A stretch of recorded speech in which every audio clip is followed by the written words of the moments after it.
Au nom du Père, Papa, qui Solokelo, Dieu le Père, donc, du Fils, dit Papa, Dialungana Kiangani, notre Seigneur Jésus-Christ, et de cet esprit, sa divinité, Tata Simon Kimbangu Kiangani. Mes chers amis, on est un jour spécial. On est un jour très spécial. Kilusi sidimpambako kanda moyo ilusi sidi ovanza konso dilu mwene nenge mpasi lutala diomu kanda moyo. Je vous ai pas laissé orphelin. Je vous ai laissé la parole constituée dans le volume qu'on appelle la Bible. Tous ceux dont vous aurez la difficulté, consultez à l'intérieur et vous aurez l'information appropriée. Oui, c'est Dieu Vanza, Mvolosianza, Tata Simon Kimbangu Kiangani, Tata Kimbangu, Tata Simon Kimbangu Kiangani. Donc, c'est le mystère de la Trinité. Le mystère de la puissance divine sur terre. Le mystère de l'incarnation. Ce corps, c'est un corps physique. Il est quelquefois altéré. J'ai pris pour exemple, moi j'ai grandi au village. Dans mon village, j'ai remarqué ceci. Comme les voies, les routes où passaient les véhicules n'étaient pas asphaltées, eh bien, à chaque fois, chaque année ou à une période donnée, les véhicules prenaient un chemin, une voie donnée. À force de passer dessus les véhicules, eh bien, cette voie-là s'est détériorée. Et donc, ils étaient contraints d'aller prendre notre forme de voie. De faire notre voie pour que les véhicules continuent à passer pour continuer le voyage. Et donc, étant donné que le corps que nous avons, c'est de la boue. Parce que Papa Kisolokele, en tant que potier, il avait pris la terre dont il était tiré. Il avait ausculté cette terre, il a fait une forme physique. Et finalement, le Christ, Papa Dialungana, va mettre le sang et de l'eau. Et Papa Kuntima Diangenda, Kiangani, Simon Kimbangu, vient mettre le sang, l'esprit plutôt. Voyez-vous? Donc, Papa Kisolokele est le potier. Papa Dialungana qui va mettre le sang et de l'eau. Et Papa Kuntima Diangenda, Kimbangu Kiangani, vient mettre l'esprit. Et donc, ce corps physique-là est altéré. Il s'altère, c'est-à-dire qu'il change de forme. Comment on dit dans la langue de Ginsusu? Mon Ginsusu matanga de veau, ça s'amoindrit, ça s'affaiblit, voilà. Le corps s'affaiblit.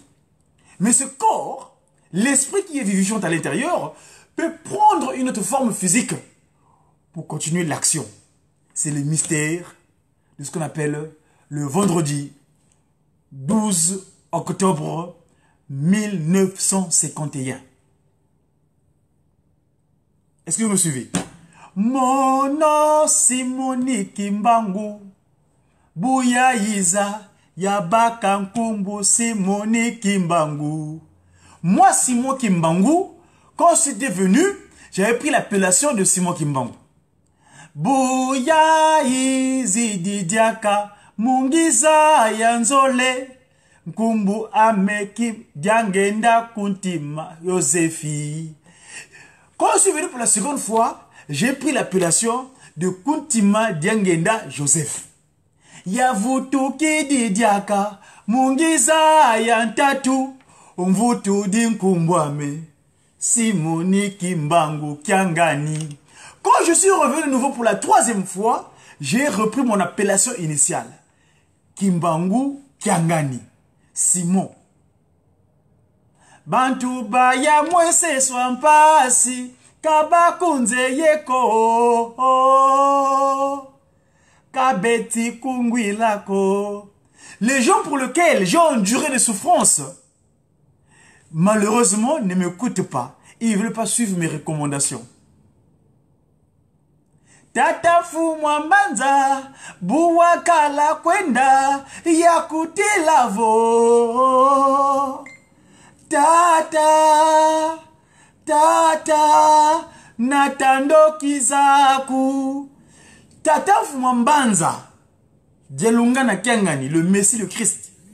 Quand tu préparais ton départ pour te transfigurer, je t'avais informé, je t'avais signalé, s'il te plaît, très cher Père, amène tes collaborateurs, tes sorciers qui continuent à te créer, qui sont autour de toi. Je ne vais pas collaborer avec eux.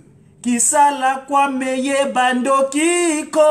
Et donc, ces individus, ces collaborateurs, qui sont mal disposés spirituellement, moi, je ne vais pas travailler avec eux. Kadintanguyi ngibakwa misinkangwame. Car ils ont tellement perturbé mes enfants, mes très chers, qui sont mes enfants choisis, eh ben, pour moi, il est hors de question que je puisse collaborer avec eux. Bouya yantiki di salukiame. Bouya yantiki di salukiame. Quand j'ai commencé mon action ministérielle, quand j'ai commencé ma législature, quand j'ai commencé mon œuvre, Yalutelele, je vous ai dit, Nzolele futula di bundu, Mumbilayi budiakala. J'aimerais remettre mon institution spirituelle dans les rails, dans le bon chemin et dans le droit chemin.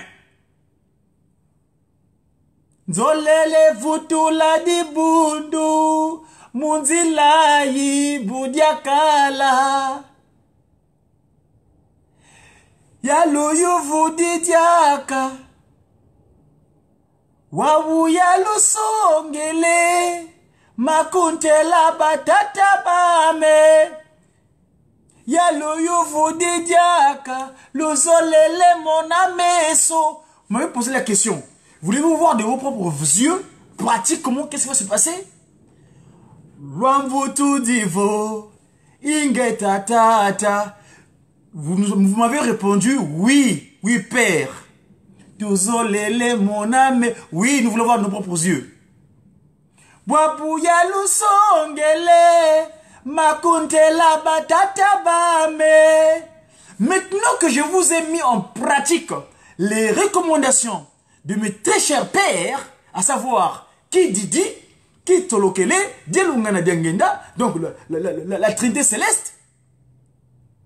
Wabuya lusongele, makuntela batata bame. Beno baonsono, lumeni mwangana, lumwangane. Maintenant que je vous ai mis en pratique, je vous ai mis en application les recommandations que les trois glorieux ont scellées pendant la fameuse période de 5 mois. Et ben voilà, c'est la débandade. Vous avez fui, vous ne voulez plus accepter les lois. Et pourtant, ces lois-là que je mets en place actuellement, les Nsikou là, les Lukutagado, ceux qui sont issus de l'Assemblée que je veux faire venir, je veux faire savoir à partir de Nkama Mazavel là, et ben vous ne voulez pas les suivre. Les assemblées que je mets en place. Partant de 2001, quand je mets en place les résolutions, et Nsikou Miampa, Medibundu, la nouvelle civilisation, et ben c'est la débandade. Lumeni mwangana, lumwangane. Yalutelele luvutuke no banabame. Je vous ai dit, mes chers enfants, revenez. Benoba onsono, lumeni mwangana, lumwangane. Voilà la débandade. Kinkengam padilan. Ah, tata. Voilà. Et ça, c'est l'oracle de sa divinité. En ce jour spécial du 12 octobre. Il est parti, mais il est là, il est revenu. Parce qu'il avait dit, je serai avec vous d'une manière continue et de façon éternelle. 12 octobre 51. À Lubumbashi, à Lubumbanti, là où il était gardé son terroir, parce que Lubumbanti, c'est pas Lubumbashi, hein, c'est Lubumbanti. C'est-à-dire Bumba, garder contrôler son territoire, son terroir, le terroir. Lumumbansi comme ça, Nkamba comme ça. Sa divinité, Tata Simoki Mangu Kiangani. Donc mes amis, je suis très heureux parce que c'est un jour spécial et Tata Kimbangu est avec nous. Venez voir, come on see, come on see, come on see. Our divinity. Les Afro-Américains sont en Kamba. On les a reçus magistralement comme les de l'autorité naturelle et historique du kimongisme. Eh ben, ils vivent les événements là-bas. Nous aurons les reportages avec mes collègues de la Ratelki, plus particulièrement Papa Ndouzi Bakissi et tout le reste, pour que nous, au sein de la Ratelki ou au sein des médias de Tata Kimbangu, nous allons vous disposer l'information visuelle au temps fixé par le Seigneur. Une information à vous donner, c'est que ce dimanche, vous savez que le 12 octobre, c'est une date qui est très souvent en Kamba pour ce qui est le deuxième jour. Le deuxième jour concernant le sacrement de baptême, donc on accepte les nouveaux rentrants ou ceux qui ont tombé en délicatesse avec la loi de Tata Kimbangu. Éventuellement, ceux qui ont ressenti le besoin ou qui ont eu l'appel de Tata Kimbangu, donc on appelle les Sekoki pour venir rentrer au sein de la Tata Kimbangu. Et donc ici en Europe, la majorité des paroisses, il y aura ces cérémonies-là. Et plus précisément à la paroisse de Rennes, où on m'a appelé éventuellement pour la prédication, mais bon, on va voir le programme parce qu'il y a une invitation sur en Suisse où comment on appelle, le musée de Genève est en train de mettre en évidence beaucoup de pratiques culturelles en d'Afrique, plus précisément ceux du kimongisme. Donc il y a un événement à Genève aussi. Et un autre événement, c'est l'événement de nos collègues de Jejeki à Lyon. Donc notre paroisse, le groupe de guitaristes de Jejeki, de la paroisse de Lyon, ils vont célébrer leurs 4 années d'existence. Donc on est appelé aussi à aller là-bas. Déjà mon grand frère dans ce métier de guitariste, il est déjà là-bas depuis hier à Lyon. Donc il était allé préparer déjà les cantiques, les chants, les programmes, parce que c'est le chef d'orchestre au niveau de Jiki Paris.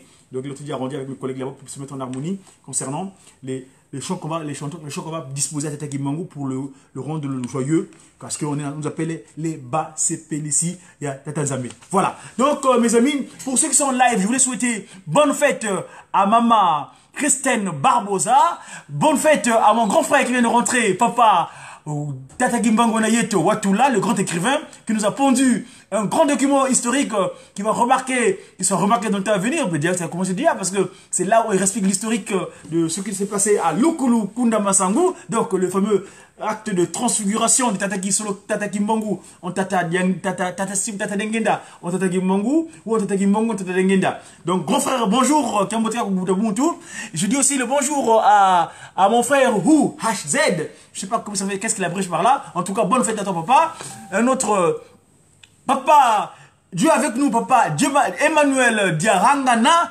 Bonne fête, papa, pour mon collègue, Moutamutu, Soki, Cédric, bonne fête à toi aussi, papa. Et je dis aussi bonsoir, bonjour, comme il dirait. Bonne fête à mon ami, papa, Jolie, Nsaloulou. Bien de bonnes choses à vous là-bas. Et c'est maman, je crois, maman Julien qui sont, enfin, voilà, faut tout pas. Voilà, en tout cas, pour ceux qui vont me suivre plus tard, à des heures aussi, ça dépend, comme il dirait, hein. Bien de bonnes fêtes à vous. C'est un jour de joie, c'est un jour de gloire. Tata Kimbangu est parti, Tata Kimbangu est revenu. C'était un vendredi 1951. Aujourd'hui, on est un vendredi 2018. 67 ans après. 67 ans après, Tata Kimbangu avait décidé de rester éternel avec nous. Et donc, pour continuer mon action de média kimbanguiste, le média Tata Kimbangu, je vais vous laisser, peut-être, si vous le voulez bien, dans un premier temps, en regardant le live de Nkamba. Je regarde un peu ce qui se passe en Kamba actuellement. Et par contre, tiens, je voulais vous porter l'attention à tous mes amis. Il y a le grand frère, un ami de la communication, papa Saturnin Ngombanzouzi, qui a rédigé un document concernant l'événement du 12 octobre 2018. Et ici, j'ai un texte qui vient d'arriver. Le 12 octobre 51, 12 octobre 2018, ce sont 7 ans de la transfiguration. J'aime pas le terme mort. Ils ont mis mort, mais moi j'aime pas le terme mort. Ça me dérange. Je dis date donc 67 ans de la transfiguration de l'envoyé de notre Seigneur Jésus-Christ, Papa Simon Kimbangu. Et 67 ans d'âge de Tata Simon Kimbangu Kiangani, le chef spirituel et représentant légal du Kimongisme. Bonne fête à tous les Kimongistes du monde entier et joyeux anniversaire à notre chef spirituel, sa divinité Tata Simon Kimbangu Kiangani. Petit rappel, à quand remonte la date du 12 octobre? Tout va de 12 octobre 21, tentative de liquidation de Papa Simon Kimbangu en le jetant dans le fleuve Alutendele, le fleuve Congo, c'est-à-dire Congo, dans le fût bien fermé, donc le site historique est disponible à Alutendele. 12 octobre 1951, nous avons eu aussi la transfiguration du Papa Simon Kimbangu, donc à 15h tapantes par rapport à l'heure décalage horaire de nos amis de l'Est du Katanga, donc le médaille, même heure fut dans l'ordre de la naissance de Tata Simon Kimbangu, c'est le mystère de la Trinité céleste. 12 octobre 1982, le grand marabout remet la médaille à Papa, à l'homme de la paix, donc Papa Kuntima Diangenda Ankamba, et Papa expliqua le mystère de la demande de pardon du péché originel d'Adam et Ève. Et 12 octobre 1992, donc 92, demande de pardon des papas aux jeunes et aux mamans. Et enfin, le 12 octobre 1999, inhumation de Mama Kinzembo, donc la mère nourricière de Tata Kimbangu, dans l'enceinte du mausolée de Nkamba Banzavilla. Et pour votre information, que Mama Kinzembo est l'incarnation de Mama Nkimpa Vita Donna Béatrice. Voilà. Et enfin, pour finir, en 2017, sa divinité, Tata Simon Kimbangu Kiangani, invita tout le monde sans tenir compte de l'appartenance religieuse, politique, raciale, origine de Ankamba, Ankamba tous pour la paix, pour les 3 Congos. Donc l'Afrique évidemment et le monde entier. Voilà un petit rappel que j'ai reçu vite fait dans le média, dans le multimédia tel que nous avons quelques outils ici de communication. Un autre document à lire, c'est... donc je disais que mon ami de la communication, Papa Saturnin Ngomandouzi, il a pondu un document assez important concernant cette date fatidique du... très important, très capital pour nous l'humain qu'on a qualifié de noir, c'est-à-dire qui vient pour leur langage de communication, ça veut dire négriti, en jeu de peu de valeur, mais nous en Congo, ça vient Ndombe, ça vient de Ndombe qui vient de faire Ndombele, donc on est le demandeur, et non par rapport au qualificatif de ceux dont ils font usage très souvent. Voilà, le document que mon ami Papa Saturnin, petit mot de confirmation, voilà, sur Facebook. Ok, il va me dire, je partage en même temps que vous, hein, je parcours le document en même temps que vous. Donc, ici, que dit Papa, notre frère, Papa Saturnin Ngomandouzi, à propos de la date du 12 octobre 51. Le 12 octobre 1951, naissance annoncée de Simon Kimbangu, première partie. Ça, c'est Papa Saturnin par là qui parle. Hein.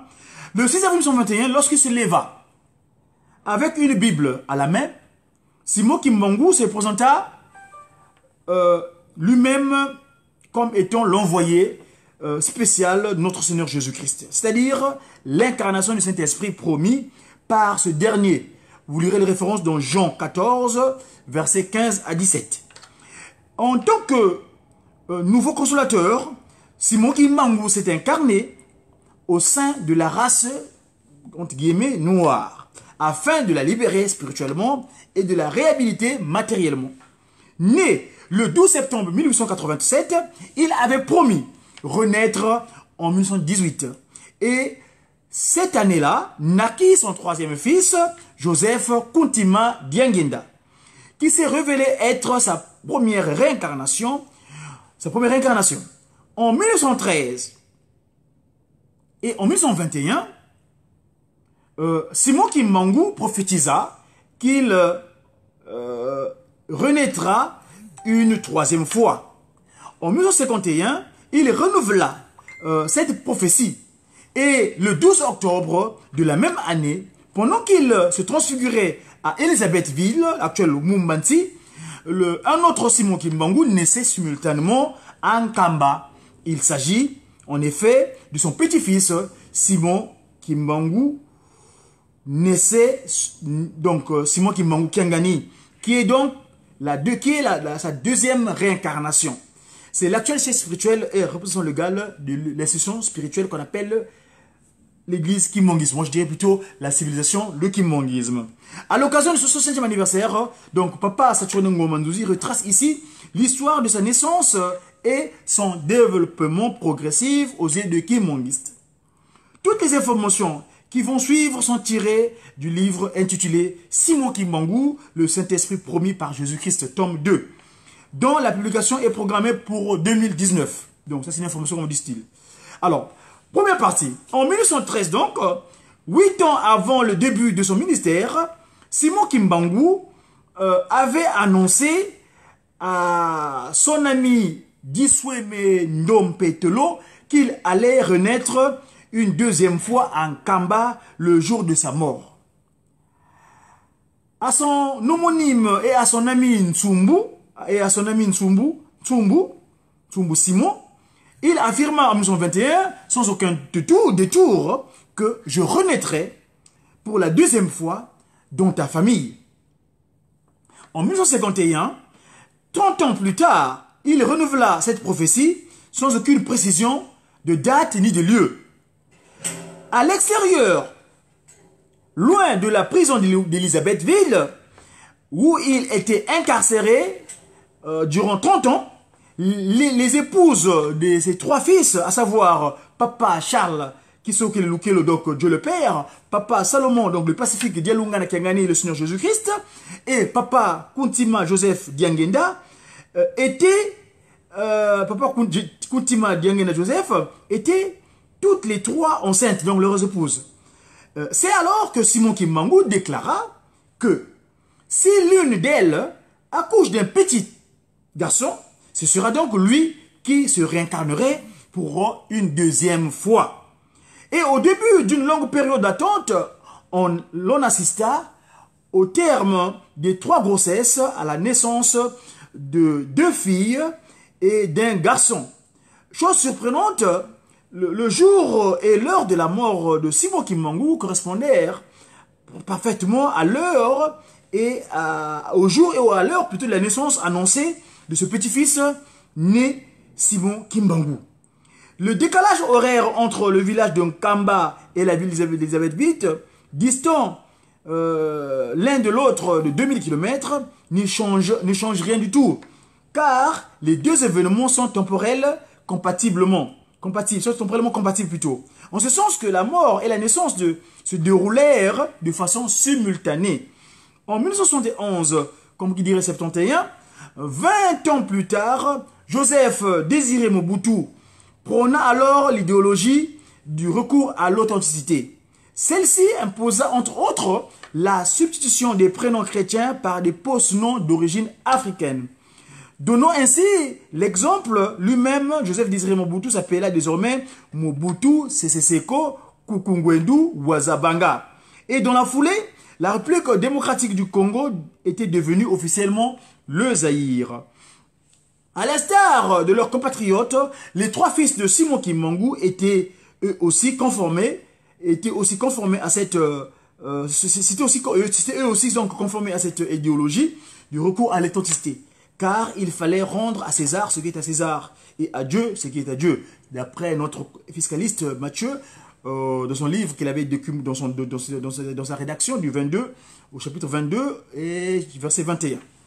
Ainsi donc, Charles Kisolokele officialisa alors son post-nom de Lukelo et Papa Salomon Delungana celui de Kiangani et enfin Joseph Diangenda celui de Kuntima. Fils biologique de Salomon Delungana, Kiangani donc, le petit-fils de Simon Kimbangu qui porte la même identité que perdra donc la même identité que lui donc perdra dans le même contexte son prénom de Simon et deviendra Simon Kimbangu Kiangani. À partir de 1971, ce n'est qu'après le 24 avril 1990, comme qui dirait, à la suite du discours du président Mobutu de la démocratisation de la vie politique du Zaïre, que l'idéologie du recours à l'authenticité tomba finalement en désuétude.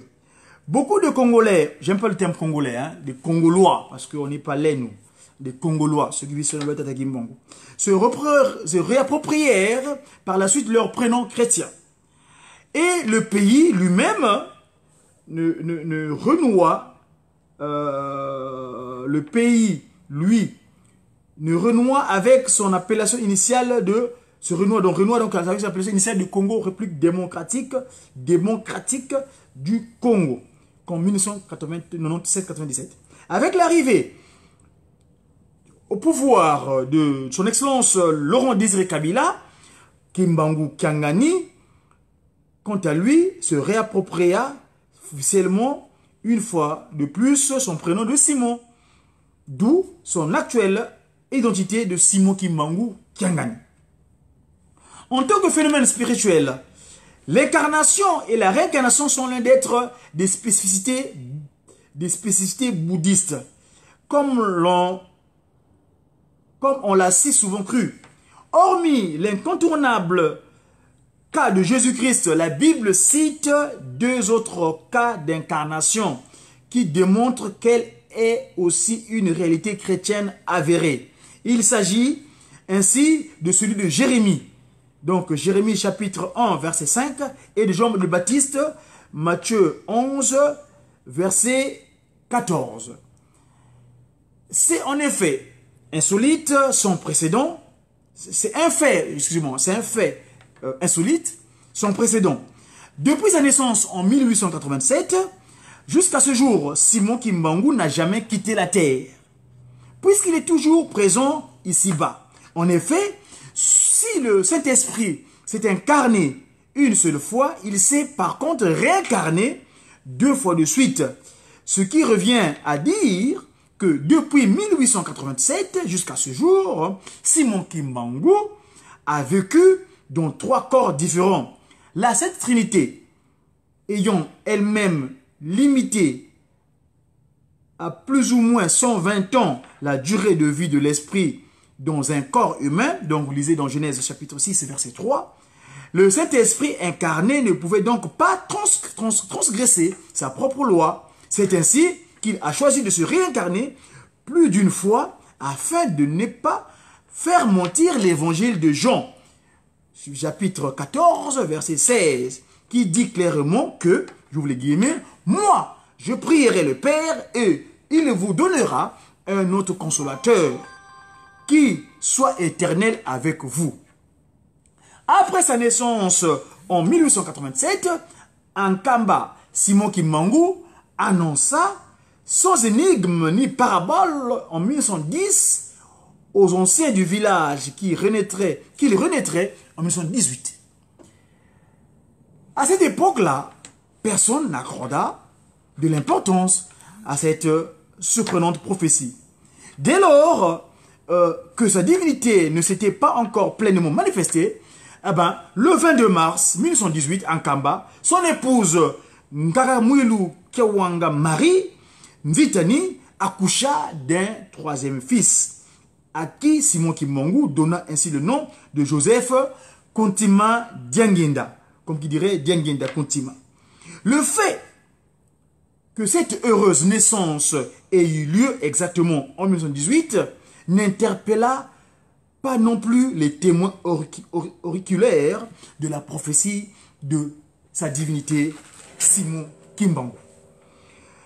On peut donc dire qu'il s'agit là d'une réincarnation hors norme, dans la mesure où elle est intervenue sans qu'il y ait eu au préalable mort d'homme. En réalité, toute réincarnation est tributaire de la mort du sujet principal, ce qui permet donc à l'esprit du disparu de quitter le premier corps et d'émigrer par la suite dans un autre. Or, dans le présent cas de Simon Kimbangu, son fils Joseph Dianguinda Kontima, qui est ainsi la réincarnation présumée du Père, est venu au monde du vivant de ce dernier, c'est-à-dire bien avant même qu'il ne décède. Humble et hermétique, Joseph Dianguinda Kontima parlait plus de son père que de lui-même. C'est à peine qu'il osait affirmer en public être en réalité sa réincarnation. Le 17 février 1991 à Mbanza-Ngungu fut l'une des rares occasions où il le déclara de façon on ne peut plus clair. Hein. Ce jour-là, après avoir fait une corrélation entre la promesse de Simon Kimbangu de renaître en 1918 et sa propre naissance la même année, il demanda ainsi aux Kimbanguistes: croyez-vous que je suis réellement la réincarnation de Simon Kimbangu? La foule répondit timidement par un oui peu franc. Cependant, Joseph Dianguinda Kuntima, lui, rétorqua que non, pas du tout, vous avez du mal à le croire.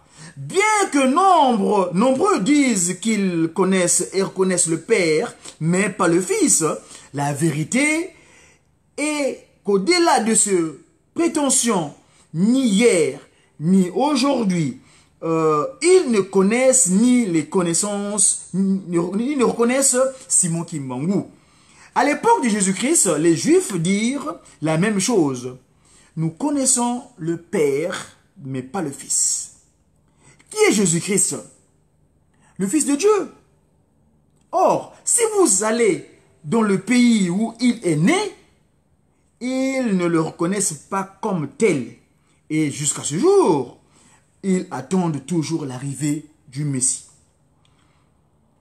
Comme tout homme normal, Simon Kimbangu avait des amis proches. Simon Kimbangu, comme papa Simon Tsumbu, originaire de son village natal qu'on appelle le village dans la banlieue de Nkamba, donc Lukengo, était l'un d'eux. C'est bien avant le 6 avril 1921 que Simon Kimbangu fit lui-même cette étonnante prophétie. Homonyme, comme qui dirait, homonyme. Dans les années à venir, je renaîtrai une fois de plus au sein de ta famille. Bien qu'il n'ait pas compris plutôt le sens de son propos, Simon Tsumbu ne lui demanda aucun éclaircissement. Mais les choses ne se précisèrent que bien plus tard, lorsque Djelungana Kiangani, Salomon, le fils puiné de Simon Kimbangu, épousa Marie Kiwasisilwa Kisika, la nièce de Simon Tsumbu. De ce mariage naquit plusieurs enfants, dont un petit garçon dénommé Simon Kimbangu. Celui-ci et son présumé grand-père avaient quelque chose en commun. La mémorable date du 12 octobre 51, ce jour-là, alors que la ville d'Elisabeth, ville actuelle Lumumbanzi, fut plongée dans la tristesse, parce que Simon Kimbangu venait de se transfigurer en faisant ce geste-là, c'est-à-dire le gauche fermé, le droit ouvert,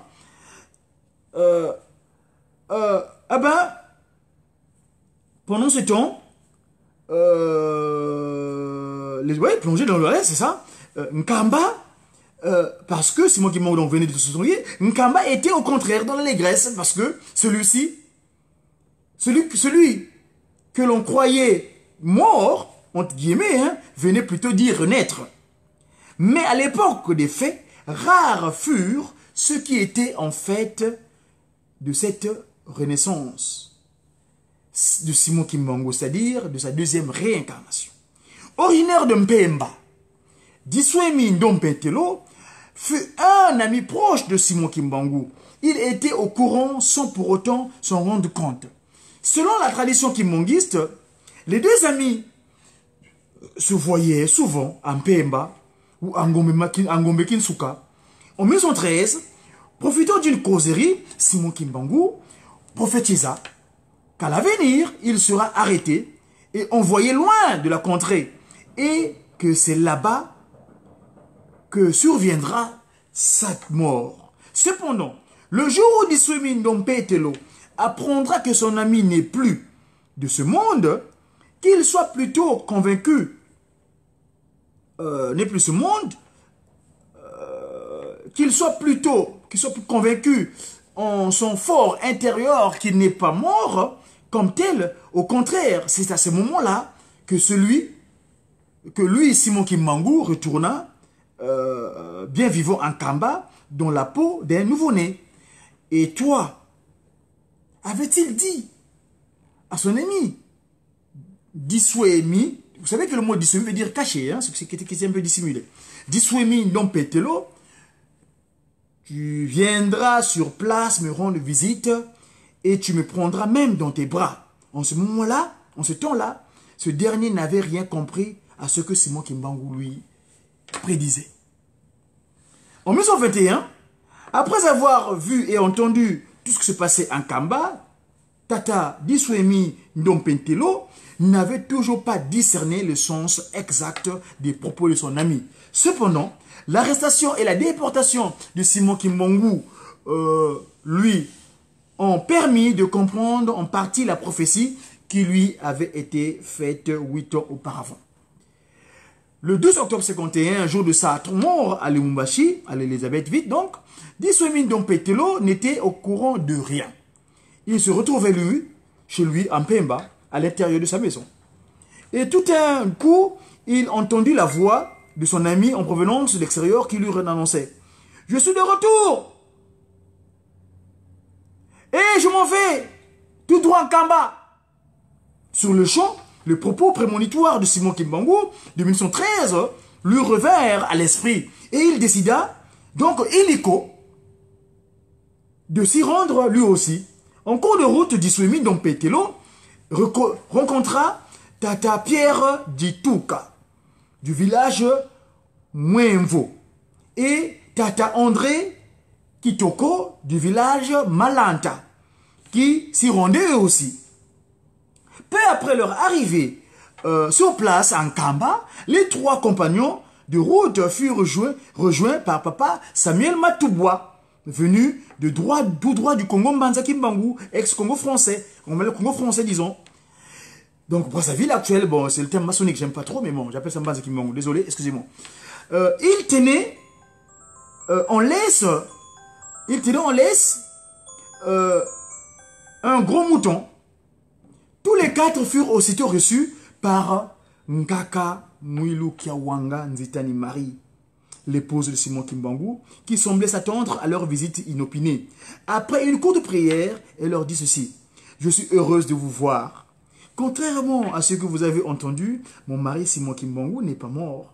Il est bien vivant et le voici devant vous, tous ici présents. » Mwilu Kiawanga Nzitani, Nkaka Mwilu Kiawanga Nzitani Marie, prit alors un beau petit bébé alerte qui se trouvait dans l'un d'elles et le déposa curieusement dans les bras de Tata Diswemi Ndompetelo. C'est ainsi que c'était donc accompli le 12 octobre 1951, soit 38 ans après l'étonnante prophétie de grand-père Simon Nkaka Simon Kimbangu lui avait faite en 1913. Mes amis, le tome est parti, il est moins 5 de 30, par rapport à 13h30, donc je vais pouvoir reprendre mon occupation pécuniaire. J'espère vous retrouver. Je signale seulement en passant que la date pour marquer l'événement du 12 octobre 51, 38 ans, par rapport à 38 ans après, par rapport à 1913, date de l'annonce à Tata Diswemi Ndompetelo, faut-il prenez 38, ça fait 3 plus 8, ça fait 11. Et 11, en Mandombé, nous l'appelons, c'est le chiffre 2, parce que 1 plus 1, ça fait 2, et le 2, on l'appelle ça Lumbu. Lumbu, et ça vient aussi de Lubumbashi, là où il est resté, parce qu'il a dit, je serai avec vous d'une manière éternelle. C'était des Congo, Nkomazaï, de Mandombé, Ouenakubatele, Godi. Parce que Godi veut dire Wena ko batele. Go, va, di, batele. C'est la télévision de Tata Kimbangu, la ratelki. J'ai qui? J'ai sa divinité, Tata Kimbangu, Kiangani, Mfumalongo. Somano. À très bientôt. Et bonne fête à tous.